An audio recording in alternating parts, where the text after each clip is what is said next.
Direito e justiça devem caminhar lado a lado. Começa agora na nossa Rádio USA, Nosso Direito. Olá, boa noite, seja muito bem-vindo ao Nosso Direito de hoje. Programa muito especial. Quero que você participe com a gente, interaja conosco. Um programa que você pode fazer, esclarecer dúvidas aqui com a gente. Então, para você que nos ouve aqui em Massachusetts no 1260 AM, muito boa noite. Para você que nos ouve no 1400 na Flórida, boa noite para você também. 107.1 FM em Norte Miami. Fique à vontade para participar, interagir com a gente. É uma alegria ter você conosco. E o programa de hoje nós falaremos sobre um visto e sobre pleitos imigratórios que talvez você não conheça tanto, mas vai ficar surpreso em compreender um pouco melhor sobre esses pleitos imigratórios. A gente está falando do EB1, do EB2 e do EB2NW. Você já ouviu falar aqui sobre VAWA, sobre visto T, sobre visto U, sobre visto em base familiar, né?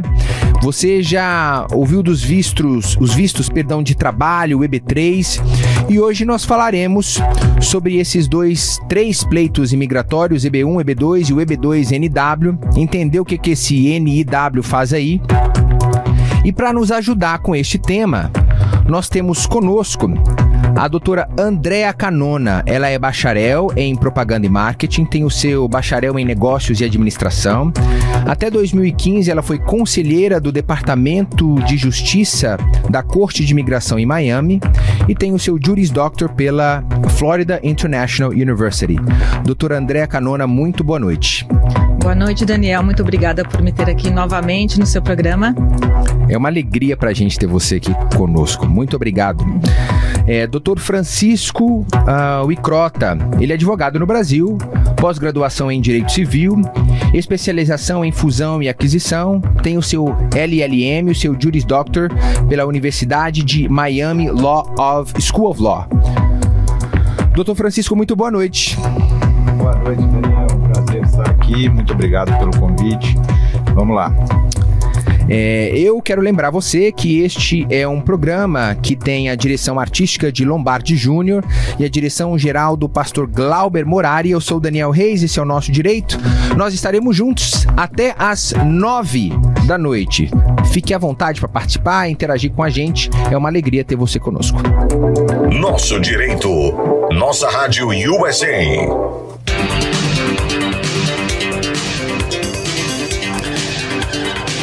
Eu acho que a gente pode começar, né, doutora Andrea Canona, tentando explicar um pouquinho sobre esses pleitos imigratórios, sem entrar nos detalhes, mas falar um pouquinho sobre... Eu acho que as pessoas têm uma ideia de que esse EB2 e o EB1, ele é um visto pra gênio, né? E a gente...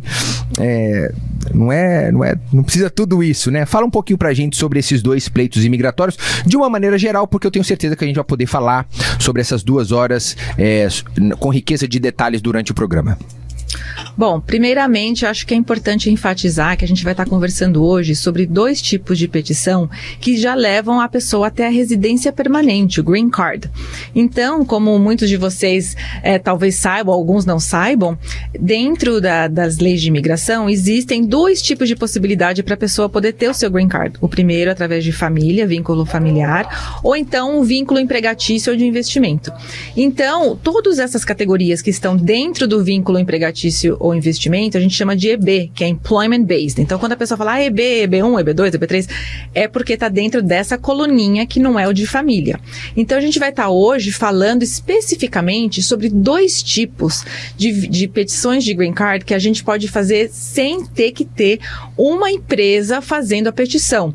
Então, muitas pessoas que pensam num visto de trabalho, normalmente pensam um tipo de petição de Green Card que você tenha que ter uma empresa fazendo o pedido. Então, hoje hoje a gente vai estar meio que focando nas duas opções, tirando a de investimento, que a gente não vai estar falando hoje, mas onde a pessoa pode fazer o pedido ela mesma, baseado ou no passado dela, no histórico, ou então talvez no projeto que ela vai desenvolver nos Estados Unidos. Então a gente vai estar hoje falando nesses dois tipos, que é o EB1 e o EB2 National Interest Waiver. Ótimo.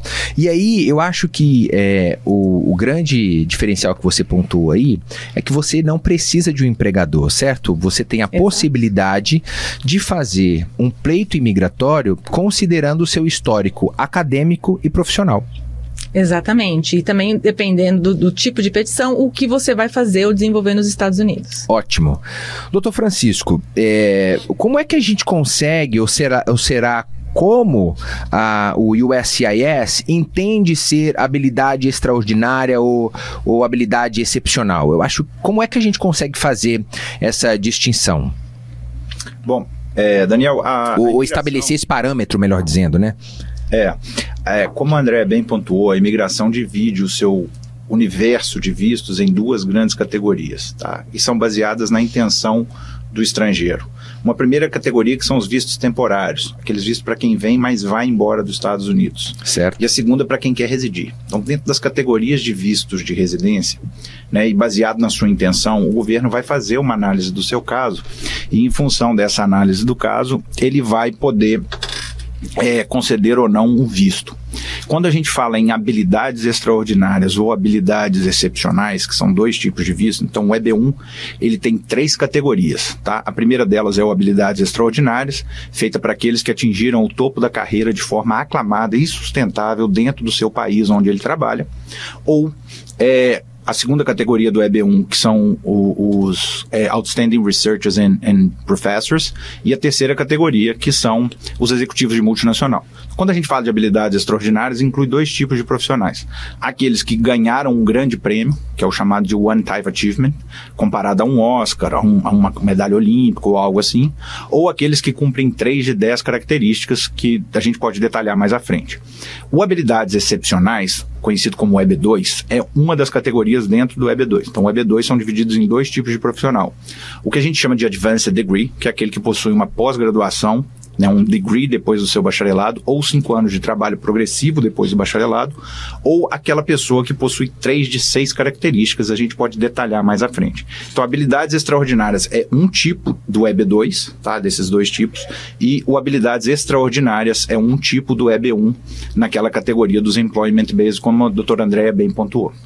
Ótimo. Então a gente está falando de 2 pleitos imigratórios que você olha para ele e a um primeiro olhar você acha que é uma coisa só, mas só aqui dentro desses 2 processos a gente já tem 5 possibilidades de pleitos. Várias, sempre, dependendo da área. Eu tô contando, tipo, o topo da carreira, os professores, os executivos, esses com Advanced Degree e esses que cumprem de 3 de 7, 3 de 6, né? Porque o outro é a repetição de um mesmo, né? Seria a equiparação de um critério, né? O que a gente chama de, se não aplicado dentro da sua área, você pode fazer uma similaridade para tentar aplicar. Ou seja, só aqui a gente já tem 5 possibilidades dentro dessas 2 nomenclaturas, né? Dessas 2 possibilidades de pleito. Nem todas permitem que você faça o self-petition. Lembrando isso, dentro do EB1, a que permite que você faça o self-petition é o habilidades extraordinárias, que é o EB1A. Dentro do EB2, a regra geral é que você tenha um sponsor. Se você estiver dentro da exceção, aí sim o governo vai permitir, se você cumprir os requisitos, que tanto como o Advanced Degree, tanto como o Exceptional Abilities, você possa fazer o Self-Petition. Não necessariamente todas essas possibilidades permitem o Self-Petition. Ótimo, muito bom. Ou seja, em alguns casos, a pessoa é EB1, mas ele não cumpre todos os critérios de National Interest Waiver, que é essa isenção. Como que a gente vai traduzir isso aqui durante o programa? A isenção de um empregador? Isenção de empregador, da necessidade de empregador devido ao interesse nacional. Então, devido ao interesse nacional. Exato. Então, acho que é importante ressaltar isso, Daniel, porque infelizmente nós, como advogados, temos visto uma forma meio inescrupulosa das pessoas que não são advogados, alguns infelizmente são, que têm vendido esse tipo de petição como algo assim que todo mundo se encaixa, o oba-oba, simplesmente porque é um self-petition. Então, os critérios preliminares, por exemplo, exemplo, que a gente vai estar discutindo mais à frente do EB2 National Interest Waiver, não são complicados. A parte complexa desse tipo de petição é exatamente o projeto da pessoa aqui, para ver se ele vem de encontro ao interesse nacional e assim permite a pessoa usufruir desse waiver, né, dessa isenção de ter que ter um sponsor. Doutora Canona, já que a gente está falando do National Interest Waiver, é um privilégio, é uma vantagem? Dá para a gente olhar para esse National Interest Waiver e chamá-lo de vantagem, de privilégio? Com certeza, eu acho que de início a gente tem que entender que o governo americano, quando ele está concedendo qualquer tipo de benefício migratório, ele vê isso como um privilégio, não é um direito. Então, eu acho que é importante essa mentalidade de falar, eu estou recebendo algo que é um privilégio, né? Não estou recebendo isso porque é de direito, mesmo você merecendo ser uma pessoa extraordinária. Então, esse é um approach importante. E dentro dessa categoria, não é assim, não é que todas as pessoas qualificam, não é assim, são vistos especiais, não são vistos para todas as pessoas, porém, eu acho que eles não são tão restritivos como muitas vezes as pessoas imaginam que sejam. Então, interessante disso, acho que tentando entender o porquê da existência desses vistos, os Estados Unidos é um país muito inteligente. Eles têm interesse em atrair para o país os talentos, né, os melhores talentos em todas as áreas no mundo inteiro. Então, se eles conseguem trazer esses talentos para cá, o que vai acontecer? Vai gerar, né, emprego, vai ter pessoas que vão ter patentes, vai ter coisas criativas, vai ter as artes vão desenvolver. Então, é um pensamento muito interessante de atrair essas pessoas e conceder esse tipo de benefício. Exato. Tanto para o EB1 como o EB2. Exato. A gente às vezes tem a sensação de que, nossa, que privilégio, né? Eu tô podendo... Claro que para quem tá saindo de um país subdesenvolvido e indo para um país desenvolvido, é um privilégio, sim, você poder construir a sua carreira sem ter um vínculo com o empregador, sem ter alguém que tenha controle sobre a sua atividade profissional, ou não atividade profissional, né? Que tenha controle sobre a sua migração, né, do Brasil para os Estados Unidos ou de qualquer outro país. Isso é muito valioso. Mas também não dá para esquecer de que o que está acontecendo aqui é tirar talentos de um país e trazer para os Estados Unidos e tornar os Estados Unidos cada vez mais forte. Exatamente. Então a gente não pode esquecer que isso aqui tem um interesse muito grande, como diz a própria nomenclatura, National Interest Waiver, né? Exatamente. E aí, doutor Vicrota, me ajuda com uma situação, quando eu fiz a pergunta sobre esse privilégio, essa vantagem do NW, eu queria ouvir um pouquinho também sobre essa subjetividade, né? Porque por um lado a gente vê como uma vantagem, um privilégio mesmo, né? De você não precisar do empregador, mas isso é tão subjetivo porque não tem nada determinando o que é interesse nacional que a gente acaba caindo na subjetividade, correto? Daniel, vamos lá. Vamos. Mais ou menos por aí, é essa a ideia mesmo. Talvez eu consiga contribuir dando um passo atrás. Quando a doutora Andréia comentou sobre não ser uma regra, né, não ser um direito, faz parte da soberania de um país ter o benefício da discrição a quem conceder um visto. Então a gente costuma dizer que o visto ele é um benefício e não um direito, tá? E faz parte. Às vezes uma pessoa cumpre os requisitos de um visto, mas, por exemplo, ele pode ser um terrorista. Eu não quero que ele venha. Ok? Então eu tenho que ter esse benefício para preservar a isonomia do meu país. Então, sendo visto um benefício, eu posso te concedê-lo ou não.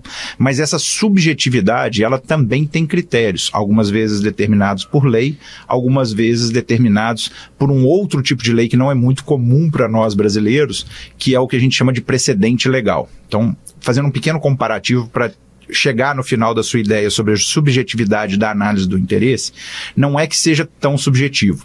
O Brasil... As decisões judiciais, elas são consideradas jurisprudências. Essas jurisprudências são referências para os demais magistrados, para os demais juízes. Então, quando um juiz faz uma decisão sobre alguma coisa, aquilo vira uma jurisprudência e ela não é lei em regra para o país. A gente tem algumas exceções lá. Nos Estados Unidos, esse contexto é um pouco diferente. As decisões judiciais são, em regra, consideradas precedentes legais, não só as judiciais, tá? Mas algumas decisões elas são consideradas precedentes legais e elas se tornam lei para as instâncias inferiores. Então, quando o INA, que é um código da década de 90, determinou a existência de alguns tipos de vistos, dentre eles o EB2, ele escreve lá, são considerados EB2 profissionais que possuem Advanced Degree, como a gente falou, profissionais que possuem Exceptional Abilities, que são as 3 dos 6 requisitos.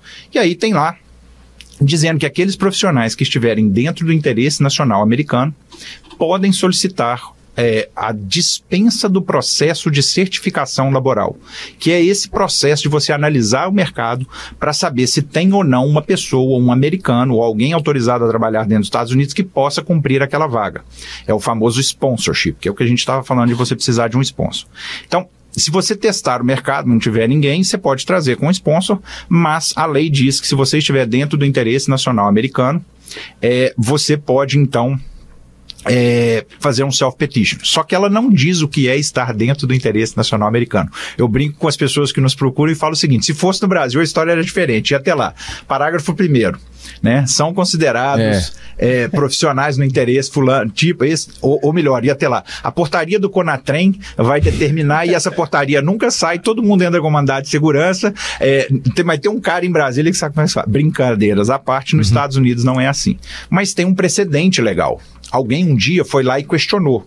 Então eu vou lá, protocolo o meu processo, e essa pessoa, o agente da imigração, virou e falou o seguinte: olha, você não está dentro do interesse. E ele discordou e foi lá e apelou daquela decisão. Essa decisão da apelação passa então a ser um precedente legal para os analistas da imigração. E hoje nós temos um caso chamado Matter of Danassar, de 27 de dezembro de 2016, que foi um caso que botou uma certa ordem em o que é estar dentro do interesse nacional americano. Então existem alguns requisitos que são de análise subjetiva, mas eles determinam o que significa você estar dentro do interesse nacional americano. Então tem certa subjetividade, como a doutora André bem pontuou, né? Você passa de uma primeira fase, que é você se classificar como Advanced Degree of Exceptional Abilities, mas para você ir para o self-petition, você também tem que demonstrar que o seu plano futuro está dentro desse interesse do país. Ótimo. Ou seja, o mesmo caráter da jurisprudência no Brasil, certo? Esse precedente legal? Ele tem a mesma ideia de servir como referência, porém, dentro dos Estados Unidos, dentro do sistema common law, que é o direito americano, que vem lá do direito anglo-saxão, nórdico, inglês, essas decisões elas têm como característica o valor de lei para quem está na instância inferior. Entendeu? Então, apesar de ter uma decisão que é uma referência, ela também funciona como um precedente legal. O oficial da imigração não pode simplesmente falar, isso é só uma referência. Não, ele deve seguir aqueles critérios. Embora eles façam, né? Embora eles não façam. Aí vocês vão lá e apelam, né? Exato. Uma das importâncias, né? Eu brinco muitas vezes, uma das importâncias da gente ter um acompanhamento jurídico é exatamente para você saber lidar com a adversidade. De volta com o Nosso Direito, programa que hoje está esclarecendo dúvidas sobre EB, EB1, EB2, EB2NW. E a gente tem conosco a doutora Andréa Canona e o doutor Francisco Vicrota, nos ajudando a entender melhor sobre esses processos. E você pode participar conosco, esse é um programa que é feito para que você possa esclarecer as suas dúvidas, você possa interagir com a gente e, claro, sair daqui muito bem informado. Nós falávamos no bloco anterior sobre as vantagens, né? E esse caráter de subjetividade, que não é tão subjetivo assim, porque, né, alguns outros casos já foram julgados, outros processos já foram decididos, e por conta disso a gente tem aí essa subjetividade meio que colocada de lado, porque existem alguns critérios que já foram estabelecidos. Muito bem, eu fui lá, fiz uma pesquisa bem rapidinha e eu encontrei que no caso específico do EB2NW, tem o diploma e a certificação que é necessário, né? E a gente precisa cumprir aqui 3 destes 6, 7 critérios. Pelo menos 10 anos de experiência, uma licença para praticar a profissão, salário acima do mercado, ser membro de uma associação profissional, ter algum reconhecimento, né, do governo, alguma entidade profissional. E aí eu queria que vocês me ajudassem a compreender um pouco da montagem desse processo. Doutora Canona, como é que funciona o início desse pleito? Alguém que olha para sua carreira e fala assim, olha, talvez faça algum sentido para mim esse pleito imigratório. Qual que são os primeiros passos? Sim, acho que a primeira coisa é muito importante que a pessoa saiba que ela está conversando com um advogado nessa consulta inicial, porque a imigração é uma coisa tão interessante que é nessa consulta, nessa primeira conversa com o advogado, que a estratégia toda da vida da pessoa imigratória vai sair. Claro. Então, eu acho muito perigoso o que tem acontecido, que tem sido, as pessoas têm feito essa consulta com vendedores, que não são advogados. E o vendedor quer fazer o quê? Quer vender. Então, ele acaba encaixando a pessoa nisso aí. E se você for olhar, acho que você deve ter ido olhar no site da imigração. Foi. O site da imigração está bem, eu falo assim, ele não está suficiente, ele não está realmente, como que se diz? Ele é complicado, porque você olha, vê os critérios, você acha que se você qualificar para os critérios, você já é... Tô dentro, isso é fácil. Não é isso. Não, exatamente. Então, eu vejo que as pessoas estão usando desse fator que está confuso e errado, não errado, mas não está suficiente dentro do site da imigração. Então, a primeira coisa, esses dois critérios, ou do mestrado ou doutorado, ou então desses critérios que você enumerou, é ou um ou outro. A pessoa não tem que ter os dois. Então, isso é uma coisa muito importante. Não tem que ter as duas coisas. Ou é um ou é o outro, né? E eu acho isso bacana, porque eu tava ouvindo, eu fico o tempo inteiro, né? Quantos advogados de imigração passam por aqui, e aí eu fico ouvindo. E, por favor, me ajude, porque eu sou aqui alguém que está tentando contribuir para que a gente... Vocês, advogados, entreguem a informação correta e a maior quantidade de informação para quem nos ouve. Que tem aquela regra também, né, que a cada 3 anos você tem 1 ano de formação. E aí deixa eu explicar para ver se eu compreendi certo. Alguém que tenha, por exemplo, um bacharel na área X e ele tem 12 anos de experiência nessa mesma área, é como se ele, a academic evaluation dele compreendesse que ele tem um mestrado. Exatamente. O legal disso é que isso já está na regulação. Regulação? Regulamento.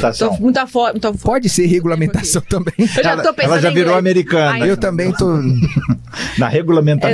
Exato. Muito obrigada. Então, exatamente. Isso já está definido. Então, não tem nem que ficar preocupando muito de mandar fazer avaliação, etc. Nesse critério, né? Tá. Então, é importante ressaltar. Mas o interessante é que esses 2 pontos, ou a questão acadêmica, ou a questão, né, dos critérios que a gente enumerou ali, veja que esses critérios não são tão complexos, não são critérios muito difíceis, né? Sim. E eu falo assim, basta a pessoa ser um pouco mais velha como eu, que você já tem vários anos depois do seu bacharelado, né? Então, se fosse assim, qualquer pessoa acima de 30 anos já qualificaria. Então, não é tão simples. Então, acho que essa preliminar, eu falo que é um funil, vai afunilando. Então, essa é a primeira parte que afunila um pouquinho. Mas o que vai afunilar mais e que vai fazer desse visto ser tão especial é o projeto, aquilo que a pessoa tem de diferente, uma expertise que ela fez alguma coisa legal no seu país e ela vai trazer esse expertise para cá e vai agregar, vai fazer alguma coisa importante. E veja, a gente está num momento hoje, é muito interessante a gente estar falando sobre esse assunto hoje, parece que até foi planejado, mas não foi, porque o Daniel nos chamou. Não foi. Hoje está sendo assinada, né, a lei da infraestrutura. Então, vai ter uma injeção de dinheiro dentro desse país, em várias áreas de infraestrutura, e veja, isso é do interesse nacional. Doutora então, Canona, deixa eu te interromper, porque você quase fez um... Quando você falou que estava sendo assinado, eu falei assim, meu Deus do céu, o que está sendo assinado hoje que eu não estou sabendo? Será que é esse tão sonhado projeto de imigração? Você fez meu coração palpitar aqui. Mas eu acho que é importante a gente ver, porque quem trabalha nessa área aqui, tipo assim, o Francisco faz só esse tipo de visto, eu faço bastante desse tipo de visto, a gente é focado nele. Então a gente vê quando tem essas movimentações que afetam de certa forma o interesse nacional, isso vai ser muito benéfico para quem faz esse tipo de petição, porque fica meio que escancarado qual é o interesse nacional, né? Você está falando, aqui está o interesse nacional.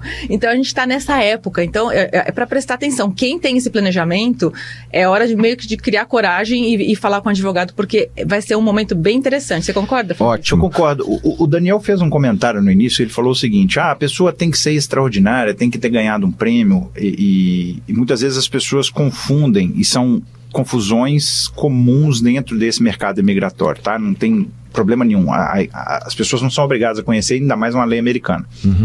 O EB1, ele é um visto que está muito focado no seu passado. O quão bom você foi, pensa lá Para você ser um EB1A, um Yves Pitangui da cirurgia plástica, um Oscar Niemeyer da arquitetura, um Neymar do futebol, o quanto você foi bom na sua carreira para chegar no topo dela de forma aclamada e sustentável.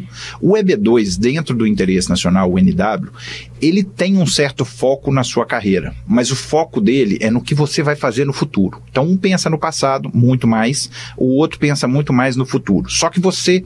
Lembra que a gente falou do Danassak, aquela decisão de 27 de dezembro de 2016, que trouxe o precedente legal do que é estar dentro do interesse nacional? Ele falou 3 coisas. Primeiro, para você mostrar que você está dentro do interesse nacional, você tem que mostrar mérito substancial e importância nacional daquilo que você está pretendendo fazer, que é o que ele chama de Proposed Endeavor. Segundo, você tem que estar preparado para dar continuidade naquilo que você está se propondo. Ou seja, aí entra o seu passado, o quanto você está pronto para fazer aquilo. E terceiro, você tem que comprovar que vale a pena dispensar um processo de certificação laboral. A gente pode explicar ele para poder entender isso um pouco melhor, mas em regra, não basta você dizer que tem falta daqueles profissionais no mercado. Você tem que demonstrar por que no seu caso específico vale a pena dispensar esse processo. Então, por isso que cada visto é individualizado. Esse é um grande erro que eu vejo, Daniel. O cara olha, vira e fala, pô, tem um engenheiro que foi aprovado. Se ele é engenheiro, eu sou engenheiro, então eu vou ser aprovado também. Não é bem por aí, não é não, doutora? Isso, a gente vê isso todo dia. Todo dia. Depende do projeto individualizado de cada um. Por isso que, como ela falou, é muito importante você ter um aconselhamento de como que você vai se organizar para se apresentar de uma forma correta para a imigração, para que ela entenda o interesse seu. Exato. E nesses momentos que a gente tem essas publicações, né, esses interesses, por exemplo, hoje do governo sobre a infraestrutura federal, você está tendo uma chancela sobre a sua área, o mérito substancial da sua área. Está ali o governo. Eu dou um exemplo clássico, piloto de avião. Existe mérito substancial na aviação? Pô, na época da crise do coronavírus, o governo foi lá e deu um bill de 54 bilhões para suportar a indústria da aviação. O advogado não ganhou nem $1, né, cara? A ordem dos advogados não ganhou nem $1. Então, assim, poxa, tá ali o governo federal falando que essa é uma área. Mas é só por isso? Não. Né? A pessoa tem que estar preparada, né? Então tem vários critérios de análise, Daniel. Sim, não é um projeto de prateleira, como eu até ouvia em uma das suas lives, doutora. Não é formulado, não está pronto e você vai lá, olha, sou engenheiro, sou médico, TI, né? O pessoal do TI, eles têm altíssima chance, mas não está pronto também, né? Agora depende da área. Mas é por isso que a consulta é tão importante, porque quando você vai... Eu vou falar, é interessante, a gente que conversa muito, a pessoa às vezes não acha que é tão legal, tão importante, ela não vê muitas vezes aquilo que ela faz como uma coisa super uau, mas a gente que vê, a pessoa tem às vezes uma expertise, ela tem uma experiência, ela fez alguma coisa tão legal, tão assim impactante na sua carreira, que aquilo se traduz de uma maneira maravilhosa aqui nos Estados Unidos. Então isso, é importante tirar isso da pessoa. E olha, eu já vi casos incríveis de EB2, NW sendo aprovados. Enólogo. Gente, o cara degusta vinho. Mas ele é o cara. Artes, entende? Claro. Pessoas que fazem sapatos. O cara, a profissão dele é fazer sapato. Sim, eu já fiz EB1 até pra sniper, já fiz tudo que é... Olha aí. E é engraçado, Daniel, a gente fala assim, às vezes a gente parece estar vulgarizando uma coisa ou outra e tudo. A minha história, eu vim como um EB2, né? Eu vim estudar. Parabéns. Se eu tivesse palmas aqui no meu negócio, eu ia mas eu vou bater, ó. Valeu.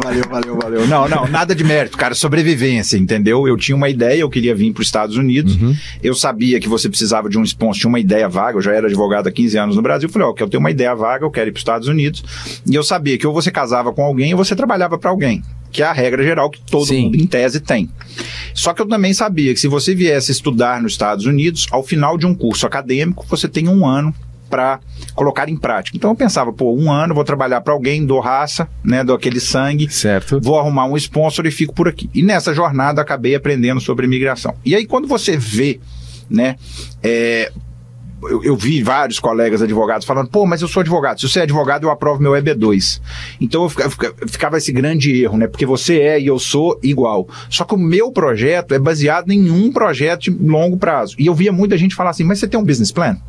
Porque a imigração às vezes manda um padrão de solicitação de informações maiores que fala, a gente precisa que você esclareça mais isso daqui. Como exemplo de documento você pode nos mandar isso, aquilo outro. E um deles fala lá, um business plan.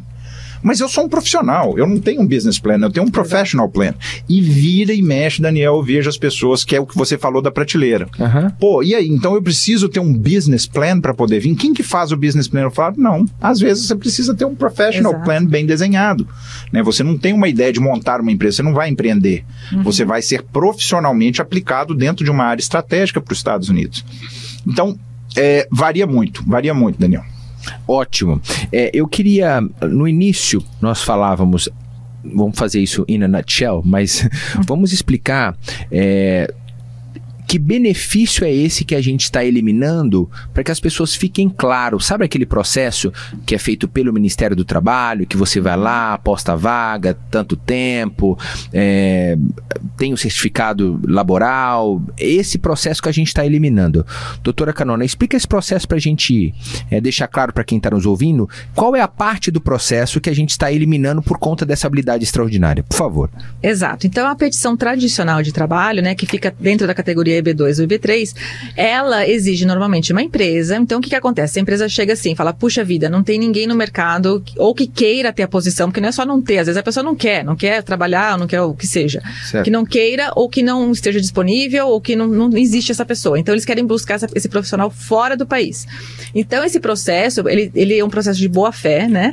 Que a pessoa realmente vai ver testar o mercado. Ela vai ver se o mercado de trabalho tem que provar para o departamento de trabalho. É um processo que demora, é um processo moroso, principalmente nesses últimos anos, tem demorado mais de um ano, que não é nem com a imigração. Então, a empresa, não a pessoa que está querendo um emprego, a empresa vai no departamento de trabalho e fala, olha, eu quero contratar. Por sinal, doutor, uma pausa, a pessoa não pode nem participar, né? A gente vê isso direto. Exato. A pessoa quer participar do processo, dá nulidade. É totalmente, eu falo assim, tem que ter uma parede entre a pessoa e o processo. E que é pago pelo empregador, inclusive. Pelo empregador, por lei, entendeu? Então, a pessoa vai, a empresa vai, faz a pesquisa, procura, anuncia a posição, quem determina o salário é o departamento de trabalho, então tem que colocar a descrição do trabalho, eles determinam, você anuncia, tem uma regra de como que esse anúncio é feito, tem que entrevistar os candidatos, e só após todo esse processo, que é bem moroso, mas é um processo bem tranquilo, não é uma coisa complicada, mas é trabalhoso e demora. Então, e muitas vezes não se encaixa no perfil da pessoa. O que acontece muitas vezes? O governo americano é muito inteligente, o Congresso, eles criaram esses dois dispositivos, dois tipos de lei que permitem pessoas que são exceções à regra. Então, imagina que essas duas tipos de petição são as exceções à regra. O EB1 sendo as pessoas extraordinárias que nem... tipo assim, você fazer uma pesquisa de mercado, se você quer contratar o Ivo Pitangui da vida para vir fazer... Imagina o prevailing wage do Neymar. Entendeu? Como é que você vai definir o salário do Neymar? É uma coisa que é fora do normal. Então, eles querem essas pessoas e não querem limitar. Então, essas pessoas não são limitadas. E outra coisa, o EB1 é tão especial que tem o premium processing, que em 15 dias tem a decisão. Então, é uma coisa que a gente pode até falar à parte. Pois então, a gente vai falar dessa possibilidade um pouquinho pra frente, o que é também. E o EB2 National Interest Waiver, o que faz? Ele fala assim, puxa vida, essa posição, primeiro, ou é do interesse nacional, precisa ir pra agora, né? Pra ontem que te quer essa pessoa, não vai ter tempo de fazer todo esse processo de ficar pesquisando no mercado. E outra coisa, ou então às vezes a pessoa, o tipo de serviço dela, não se encaixa dentro daquele tipo de projeto que o Labor Certification exige. O Labor Certification exige, por exemplo, que a gente acabou de falar, a empresa vai ser um empregado, mas às vezes a pessoa é um empreendedor. O empreendedor não encaixa no EB3. Às vezes a pessoa vai prestar consultoria. Essa pessoa não se encaixa no EB3. Então, o que acontece? Tem que ter a exceção à regra, que é o National Interest Waiver. Imagina, Daniel, um exemplo muito bom nessa época de pandemia. Imagina a pessoa que é ali um biotecnólogo que desenvolveu, eu brinco que não só a vacina, mas a cura do coronavírus.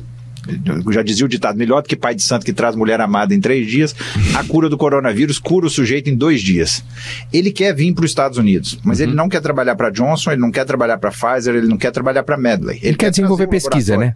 Exatamente, ele já tem a estrutura na mão, ele sabe fazer tudo. Aí ele chega, ele tem que fazer um processo de certificação laboral. Os Estados Unidos está perdendo tecnologia, está perdendo saúde, está perdendo desenvolvimento, está perdendo emprego, imposto, o que a gente chama de FDI, que é Foreign Direct Investment. Eu quero trazer essa pessoa. Esse é um exemplo clássico do EB2NW. De volta com o nosso direito, hoje falando sobre EB2, falando sobre EB1, falando o que é o National Interest Waiver, que privilégio é esse, né? E conosco o Dr. Francisco Vicrota e a doutora Andréa Canona. Mais uma vez, muito obrigado por vocês estarem aqui conosco. Programa muito especial, a gente está esclarecendo dúvidas. E eu quero começar falando da dúvida da Paula Santos. Paula Santos Como ela é de BH, doutor Francisco, eu vou passar essa pergunta para você, tá? Só porque ela é de BH. Paula Santos pergunta o seguinte: moro em BH, quero pedir o EB, mas não sei se é o 1 ou se é o 2. Qual a diferença? Quanto tempo devo esperar até conseguir o Green Card? Valendo. Nossa senhora, saudade do pão de queijo e do cafezinho de Minas, hein? Paula, prazer, conterrânea. Então, pois é uma pergunta que demandaria uma explicação. Mais um programa de 2 horas, né? Tipo assim, mais 2 horas. Eu vou te dar o e-mail do meu escritório, você me manda o teu e-mail para eu avaliar o teu currículo e a partir daí a gente entender, né? Porque é uma análise, certo? Exato. Caso a caso, é uma análise. Vicrota Law, não é difícil de achar o escritório, né? WYKROTA, tá lá, Vicrota, procura, manda um e-mail, a gente tem o maior prazer de ajudar. Mas vamos tentar esclarecer, a gente já falou rapidamente. Primeiro, Paula, obrigado pelo interesse, né? Vai contar muito do seu perfil passado e do seu plano futuro. Se o seu perfil no passado é um perfil extraordinário, né, que tenha achievements, conquistas e que demonstre todo o potencial que a gente precisaria, não só cumprir os requisitos da lei, tá? Os 3 dos 10 requisitos, que são complexos, mas também demonstrar que você tem uma carreira aclamada e sustentável durante esse período de tempo. Ótimo, temos um possível EB1. Agora, se por outro lado o foco do seu trabalho está num plano de continuidade futura, dependendo de qual área que seja, dentro dos Estados Unidos, e você cumpre os requisitos do EB2, como a doutora Andréia comentou antes, né? A gente tem 2 fases para o EB2-NW. Uma primeira fase que não é tão difícil, né? Principalmente no Brasil, que é um país muito sindicalizado, todo mundo tem um CRA, um CRM, uma OAB, todo mundo CR alguma coisa, né? Todo mundo é membro de uma associação, o país é um país muito regulamentado, todo mundo tem uma licença para fazer o que faz. Então, passar dessa primeira fase objetiva, né, os 3 dos 6 requisitos, não é muito complicado. O mais complicado é qual é o seu plano de continuidade. O que você pretende fazer nos Estados Unidos? Porque você simplesmente chegar lá e falar, eu vou chegar lá para trabalhar para escritório de advocacia e vou ser advogado. Eu vou chegar lá para trabalhar para uma empresa de engenharia. O que a imigração vai pensar? Ok, mas por que então essa empresa de engenharia que vai te querer não faz um processo de certificação laboral para você? Então é isso que você tem que demonstrar em regra, aonde está o benefício do seu plano, ok? Maravilha. Eu acho que eu quero fazer 2 perguntas aqui, e aí, doutor Francisco, você pode ficar com a EB1 e a doutora Canona ficar com o EB2. Pra gente, de uma maneira simples, quem se qualifica para o EB1 e quem se qualifica para o EB2?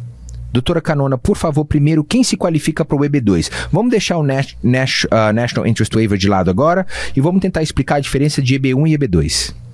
Bom, o EB2 tradicional, né, ele é a segunda categoria, ele normalmente tem o Labor Certification, então essa é uma coisa importante para ressaltar, que o EB2 tradicional tem o Labor Certification. Aí nós entramos, qual é o diferencial dele? Ele tem um diferencial que são para pessoas que têm ou o seu curso superior mais os 5 anos, ou então o mestrado, doutorado, ou então que são pessoas consideradas excepcionais dentro daquela listinha, né, que você mesmo leu, 3 daqueles critérios. Então essas pessoas teriam isso, mais uma oferta de trabalho com um sponsor que vai fazer a petição de Labor Certification, né? E tem um timing diferenciado, não tão diferenciado, mas diferenciado do EB3. Então, esse é o tradicional. Diferente, e a exceção à regra, o National Interest Waiver, a pessoa tem que demonstrar que ela tem um projeto dentro dos Estados Unidos, um projeto que ela vai desenvolver na carreira dela de interesse nacional. Maravilha. E aí a gente, neste caso do EB2 tradicional, a gente inclui no processo aquela parte que o Dr. Francisco explicou, que é a certificação laboral, que é apresentar essa vaga para o Ministério do Trabalho, onde eles vão estabelecer quanto paga, as regras para essa vaga e tem toda a empresa que tem que fazer, não é a pessoa. Exato, então, e já tem mais no mínimo uns 6 meses, né? Talvez 1 ano. Um ano e pouco, Então, pois assim, muda um pouco a figura. Doutor Francisco, EB1, por favor. Bom, EB1, vamos lembrar, a gente tem 3 tipos de EB1, isso é muito importante. Quando a gente fala de EB1 Self-Petition, é o EB1A. Habilidades extraordinárias. Então nós vamos focar nesse EB1A.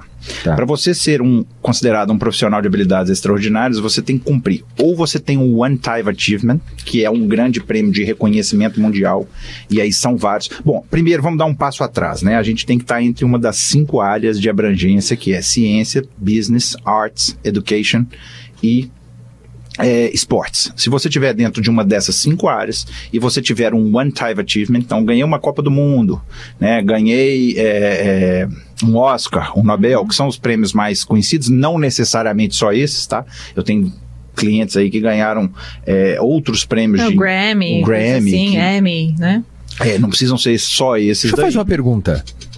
A gente está falando de prêmios muito grandiosos e internacionalmente conhecidos. Sim. Vamos dizer que esse profissional, sei lá, o jornalista, tá? Ele recebeu o maior prêmio no Brasil dentro da categoria dele.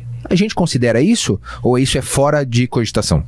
Esse é um National Award, que ele é um prêmio brasileiro, ele não é um prêmio internacional. Daí, então, o que acontece? No EB1A, o interessante, eles subdividem. Então, ou você vai qualificar para um grande prêmio conhecido uma vez na sua vida, um prêmio Nobel da Paz, você ganhou aquilo lá, ou você vai cumprir aqueles outros 3 dos outros 10 que estão listados. Aí, dentro dos outros 10 que estão listados, a gente vai ter o que eles chamam de Lesser Major Award, né? Você tem um prêmio menor reconhecido. Aí entraria esse caso. Você teria também, por exemplo, Membership in Professional Associations, mas diferente do EB2, que no EB2 a gente precisa ser membro, eu paguei e tô ali, sou membro da OAB. Aqui você tem que ser membro de uma associação profissional que seja acclaimed, né? Que te traga para cima. Então, por exemplo, fui eleito para participar da Academia Brasileira de Letras. Poxa, essa é um acclaimed membership. Ou seja, você não pagou para ser membro, você foi convidado a fazer parte do hall. É honrável, né? Porque também, senão monta a associação do bairro ali, né? Monta o meu condomínio, convida o André para ser presidente. É só fumo, né, André? Ser presidente de condomínio não dá certo. Pelo amor de Deus. E esse less acclaimed aí, que é essa segunda categoria do EB1, ele também teria a isenção do certificado laboral. Não. Então, o EB1, o visto EB1A, ele tem a isenção do certificado laboral. Ou você tem o One Time Achievement, que é o grande prêmio, ou você vai ser um habilidades extraordinárias cumprindo 3 de 10 requisitos. Que é o mais comum que a gente faz, que é o mais comum. Exato. Então, ou você... Aí, nesses 3, igual o EB2, você tem que ter 3 dos 6, aqui você tem que ter 3 dos 10. Então, vamos lá. Você tem que ter recebido um Lesser Award, ou você tem que ser membro de uma associação profissional de forma aclamada, ou você tem que ter feito contribuições originais para o seu campo de trabalho, né? Então, um exemplo clássico, uma patente, uma dissertação de doutorado tem por característica uma originalidade, né? Única. Um outro requisito, você ter publicado artigos científicos, né? Que tenham certo reconhecimento pela comunidade científica daquilo que você fez. O sucesso comercial dentro da sua área de trabalho. E assim segue. Às vezes a gente vai publicações sobre você em mídia, julgamento do trabalho de outros. E é interessante que o que é engraçado, isso foi uma crítica quando foi feita essa lei, quando a gente vai ler as críticas de quando foi passado isso aqui, eles falam, peraí, vocês fizeram 10 categorias, mas veja só, a gente tá falando desde o engenheiro até o cantor, todo mundo entra na mesma, então tem coisa que se encaixa mais pra artes, então showcasing, a pessoa fez show, então isso só vai valer pro cara que faz arte, não vale pros outros, né? Mas assim, as categorias são amplas, mas também algumas categorias são muito específicas pra artes, ou então pra esportes, a gente às vezes tenta argumentar alguma coisa mais criativa, né? Eu costumo dizer que é o seguinte, é muito mais fácil você fazer um EB1 para quem tá no meio artístico ou esportivo, porque geralmente tem mídia sobre aquele artista. Já tem mídia espontânea, né? É o trabalho de bastidor, e eu faço bastante, acho que o Francisco faz também, para executivos, pessoas que desenvolvem coisas que não é uma coisa que sai na mídia, porque normalmente você faz por exemplo, se você é um super gênio, montou um negócio legal, quem vai brilhar é a sua empresa, não é você, né? A empresa que vai receber o prêmio, a empresa que vai ser conhecida. Entendi. O cara tá lá no bastidor quietinho, mas a gente faz acontecer. Mas dá. Dá pra fazer. Eu faço bastante, o Francisco também. É só ter um bom advogado. Brincadeira. Não. Não, verdade, né? Eu ouvi uma vez que, tipo assim, olha, com um bom advogado... Não vou falar isso, então, deixa isso pra lá. Vamos falar sobre um outro assunto. Mas deixa isso pra lá. Mas é verdade. Ô, Daniel. Mas o bom advogado faz as perguntas corretas. Então, o bom advogado vai saber investigar a pessoa e vai verificar, falar, pera um pouquinho. Porque a pessoa que só faz o negócio não vai profundo, você não tem isso aqui, não tem isso aqui, então não é. Mas o bom advogado consegue ter um olhar que vai no tipo de negócio específico da pessoa. Daniel, por favor. Até fazer um parênteses. Por favor. Que é muito legal. Você não precisa de um advogado para fazer o seu visto. Você não precisa. A imigração permite você pegar e juntar o papel. Sim. Só que 2 pontos são muito importantes para a gente se atentar. Primeiro, o visto em si não é só juntar papel e preencher formulário e entregar. O caminho imigratório, o processo de solicitação é um processo às vezes de 2, 3 anos.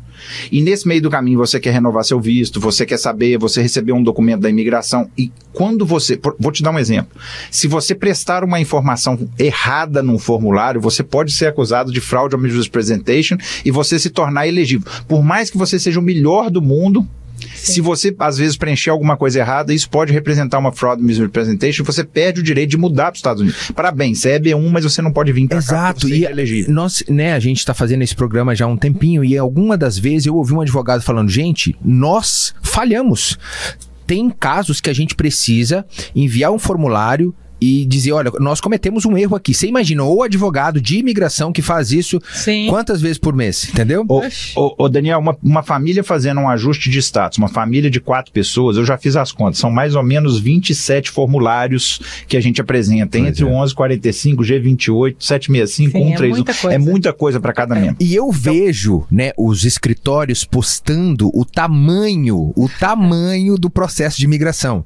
Eu tenho processo de 5 mil páginas. Olha aí, gente, 5 mil páginas. É assim, gente, a gente já tem a fórmula. Você vai lá, pega a tua história, imprime. Se der 5 mil páginas, você pleiteia. Se não, você estuda mais um pouquinho. Não brincadeira. Eu fiz um caso recente, a pessoa, tipo assim, tinha o One Time Achievement. Então essa petição era fininha, mas você tem que ter estratégia. Por exemplo, até com o One Time Achievement, eu tive um problema, porque a imigração, a gente pega, às vezes, oficial e fala, não, Grammy Latino não é um prêmio importante. Daí você tem que argumentar em prol do Grammy Latino. Até escrevi pro pessoal do Grammy Latino, eu falar, me ajuda. Eu tive um caso de um cara que foi campeão mundial na área de culinária, e eles falaram, isso não é uma Copa do Mundo, que foi uma Copa do Mundo em Luxemburgo, né, que é reconhecida. Aí ele falou, não é. Prove que é. Aí você pega a reportagem do Canadá, da Holanda, do não sei o quê, do imóvel. Olha, todo mundo no mundo reconhece, só o oficial da imigração que não. Exato. E lidar com essas adversidades. E um segundo ponto, Daniel, só para encerrar, curandeiro, eu brinco muito com isso, curandeiro existe no mundo inteiro. Então você pode ir lá fazer uma cirurgia espírita, você pode ir lá no curandeiro tomar um chá, mas eventualmente a medicina evolui e a ciência existe. E você, quando vai a um médico, você tem uma certeza de que aquele médico é licenciado, que se ele fizer besteira, ele pode perder a licença e a profissão. É o mesmo com o advogado. Entendeu? Você pode fazer sozinho, mas você procurar, muitas vezes as pessoas confundem achando que paralegal pode fazer processo migratório. Não, gente, pode. Pelo amor de Deus, não pode. Nem consultor, né? Exatamente. Nem vendedor. Então você pode fazer sozinho. Agora, se você for procurar alguém para te auxiliar, procure um bom profissional. Exato. Qualquer um deles. E tá cheio, o mercado tá cheio de bons profissionais também. De volta com o Nosso Direito, programa muito especial hoje, falando sobre EB2, falando sobre EB1. Conosco o Dr. Francisco Vicrota e a doutora Andréa Canona. Muito obrigado mais uma vez por vocês encontrarem espaço aí na tua agenda para estar conosco aqui na noite de hoje. Perdão. E no bloco anterior, nós falávamos sobre EB1 e EB2.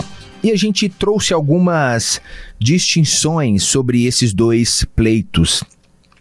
Eu queria que agora a gente falasse, para ficar claro, qual que é a diferença? Olha, claro que a gente está falando de pleitos migratórios que dentro das suas... existem subcategorias dentro do próprio pleito. Mas como é que a gente deixa claro para quem nos ouve... qual é o EB1 é mais adequado para qual tipo de profissional e o EB2 para qual tipo de profissional? Doutor Francisco, por favor. Doutor Francisco, por favor. Doutor Francisco, por favor. Doutor Francisco, por favor. Bom, na minha percepção, como a gente falou, depende muito de cada profissional individualmente.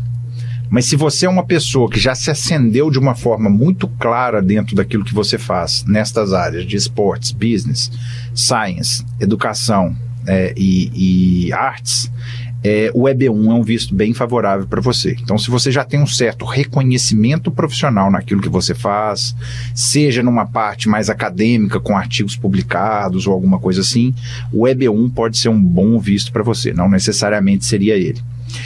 Se você está em artes e esportes, eu acredito que EB1, né, André, geralmente vai caminhar muito melhor uma arte, um esporte. E acho que é importante a pessoa ver se ela tem as evidências. É muito comum a gente, às vezes, conversar com a pessoa, mas não guardei nada, mas não tenho nada. Então, daí é difícil. Eu falo assim, que a melhor amiga do EB1 é uma mãe que tem um baú e guardou tudo. Porque ela tem todos os artigos de jornal.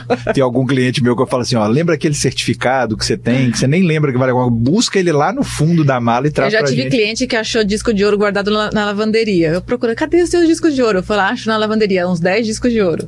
Mais ou menos isso, a gente vê de tudo. Porque às vezes a pessoa está dentro da profissão e ela não consegue, é muito comum não isso, tá? valoriza também. Daniel, isso é um negócio muito legal. Às vezes o próprio profissional não acredita nele mesmo. Eu tive vários clientes assim, o cara fala, pô, mas eu tô desacreditado. Ou então o profissional que quando lê tudo aquilo fala assim, não, mentira, não é possível isso. Eu tive um caso de um grande cliente que se acabou tornando um grande amigo, gosto muito dele. Ele era, entre aspas, menosprezado pelo sistema americano, vamos dizer assim, e ele mesmo já não acreditava nele. O EB1 dele foi aprovado em 3 ou 4 dias no Premium Process. Então, assim, é importante você ter essa análise. Por outro lado, o EB2, se você ainda não tem essa ascensão toda, e esse é um erro muito comum, todo mundo acha que o EB2 é focado no quanto você é bom. Não, você pode ser o melhor advogado do mundo. Se o seu plano de continuidade é na área de medicina, você não está adequado para um EB2. Claro, e doutor Francisco, desculpa fazer essa intervenção aqui, mas eu ouvi algo que você disse que foi muito esclarecedor. Se a sua trajetória está voltada para o passado, algo que você fez e conquistou, e isso te trouxe notoriedade, EB1. Mas se você está com uma carreira em ascensão, mas tem conquistas sólidas, mas tem um plano de carreira, algo para exercer, para contribuir no mercado de trabalho nos Estados Unidos, EB2. Eu compreendi, certo? Olha, não compreendi, eu acho que é um bom caminho, mas é um bom caminho, mesmo. É por aí mesmo. O que eu costumo dizer é o seguinte, artes e esportes, não necessariamente, né, vamos ter tudo como uma regra, arte e esportes bem mais favorável para um EB1 com ascensão. A parte de desenvolvimento técnica, né, a parte mais acadêmica e tudo, também pode ser viável no EB1, não estou dizendo que não, mas geralmente é um perfil que vai tender um pouco mais para... É mais fácil EB2. Também, então eu já fiz os dois, eu já fiz EB2 para artista, atleta, não é tão, é mais difícil, mas não, é possível, então acho que é por isso que é importante você ver caso a caso. Tem gente que qualifica para os dois, então tem gente que tem uma carreira brilhante no passado e um super projeto futuro aqui. Nessa hora, a pessoa tem duas opções maravilhosas, então eu falo assim, faz primeiro o EB1 que tem Premium Processing, porque se já aprovar em 15 dias você tá feliz, já tá tranquilo.